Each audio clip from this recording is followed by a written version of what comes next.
नमस्कार. आज आपण मल्टीस्टेट क्रेडिट कोऑपरेटिव्ह सोसायटीचे कोणते फायदे राहतात या संदर्भात चर्चा करणार आहोत.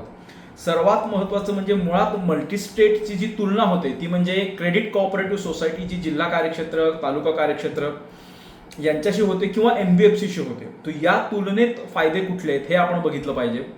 सर्वात महत्त्वाचं म्हणजे कार्यक्षेत्र. मल्टीस्टेट क्रेडिट कोऑपरेटिव्हमध्ये संपूर्ण महाराष्ट्र आणि कर्नाटकमधले आपल्याला जितके जिल्हे हवेत हे सर्व कार्यक्षेत्र हे त्या ठिकाणी आपल्याला मिळतं. याचा सर्वात मोठा फायदा असा आहे की एकच नावानी, एकच सेट ऑफ रूल्स आणि एकच सेटअप आणि स्ट्रक्चरमध्ये एकाच मॅनेजमेंटनी संपूर्ण महाराष्ट्रात कार्य करता येतं. आज जसं जसं सिस्टीमचं महत्त्व किंवा सॉफ्टवेअरचं महत्त्व वाढत चाललंय तसं केवळ एका तालुक्यापुरतं किंवा जिल्ह्यापुरतं मर्यादित न राहता कार्यक्षेत्र विस्तार ही फार मोठी फायनान्स इंडस्ट्रीमध्ये काळाची गरज आहे. आणि पहिल्याच दिवसापासून आपल्याला संपूर्ण कार्यक्षेत्र महाराष्ट्र हे कार्यक्षेत्र म्हणून उपलब्ध राहतं. हा फार मोठा व्यवसायाच्या दृष्टीने जमेची बाजू ही मल्टीस्टेटमध्ये आहे. याचबरोबर दुसरा जो घटक आहे तो म्हणजे व्याजदर. क्रेडिट कोऑपरेटिव्हमध्ये आपल्याला माहिती आहे की 16% आणि 14% अशा पद्धतीचा व्याजदराचं हे अप्पर लिमिट आहे. म्हणजे आपण जे कर्ज देतो त्या कर्जावरती किती व्याजदर असावा हे निर्धारित केलेलं आहे. अशा कुठल्याही प्रकारचं व्याजावरचं अप्पर लिमिट हे मल्टीस्टेटमध्ये निर्धारित केलेलं नाही आहे. प्रत्येक मल्टीस्टेट ही आपल्या व्यवसायाच्या गरजेनुसार किंवा स्ट्रक्चरनुसार तो व्याजदर ही निश्चित करू शकते. नफ्याच्या दृष्टीने किंवा ग्रोथच्या दृष्टीने हा एक खूप मोठा बेनिफिट हा मल्टीस्टेटला आहे क्रेडिट कोऑपरेटिव्हच्या तुलनेत. त्याचबरोबर खर्च जर बघितला म्हणजे मल्टीस्टेट रजिस्ट्रेशन करण्यासाठी येणारा खर्च ह्याची आपण जर लॉंग रनमध्ये क्रेडिट कोऑपरेटिव्हसाठी होणाऱ्या खर्चाची तुलना केली तर मल्टीस्टेट हे कमी खर्चामध्ये होतं. याचं कारण काय तर दरवेळी शाखा विस्तार असेल, कार्यक्षेत्र वाढ असेल, तालुक्याचा जिल्हा करायचा आहे, जिल्ह्याचं ॲडजॉइनिंग करायचं आहे, विभाग करायचा आहे.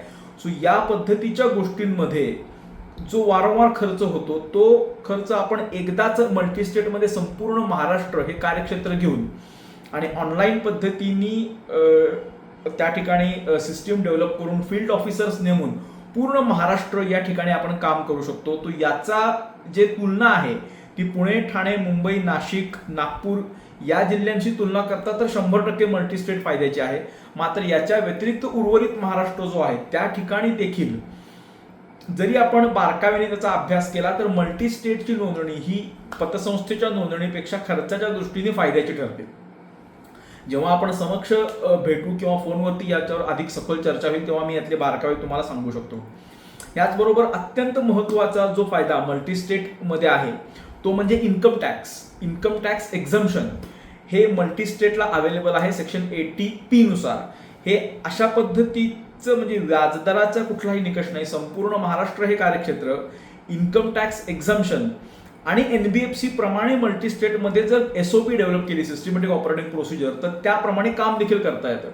तो अशा पद्धतीचा सेटअप ही खूप विन विन सिच्युएशन आहे की जी फक्त मल्टीस्टेटमध्ये उपलब्ध आहे. याच्याच जोडीला दुसरा जो भाग आहे तो म्हणजे कंप्लायन्सेस. क्रेडिट कोऑपरेटिव्हला सध्या कंप्लायन्सेस थोडेसे जास्त आहेत.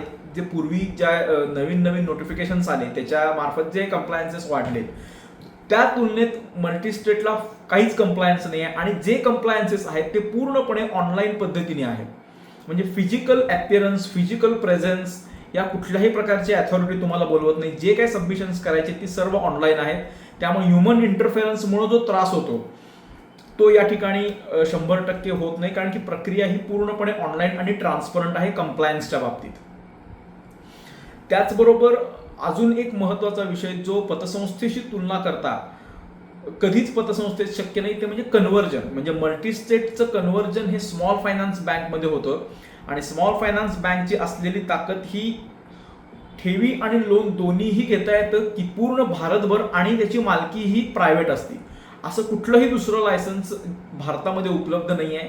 तर या स्मॉल फायनान्स बँकला जाण्यासाठी जो रस्ता आहे तो मल्टीस्टेट हा एक त्याच्यातला एक महत्त्वाचा मार्ग त्या ठिकाणी आहे. कारण की ऑलरेडी आपण तसं जाळं त्या ठिकाणी विडलं गेलेलं असतं सहकार क्षेत्रामध्ये.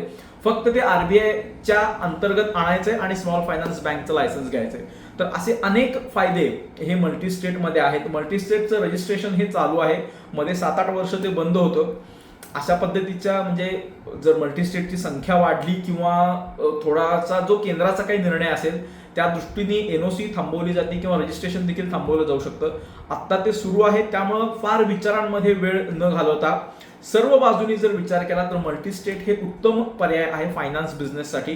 तर याचा आपण अवश्य विचार करावा. आपल्याला कुठलीही शंका असेल किंवा सविस्तर चर्चा करायची असेल तर डिस्क्रिप्शनमध्ये नंबर दिलेला आहे, आपण त्या ठिकाणी व्हॉट्सअपवरती मेसेज करून याच्या संदर्भात पुढे चर्चा करू शकतो. थँक्यू.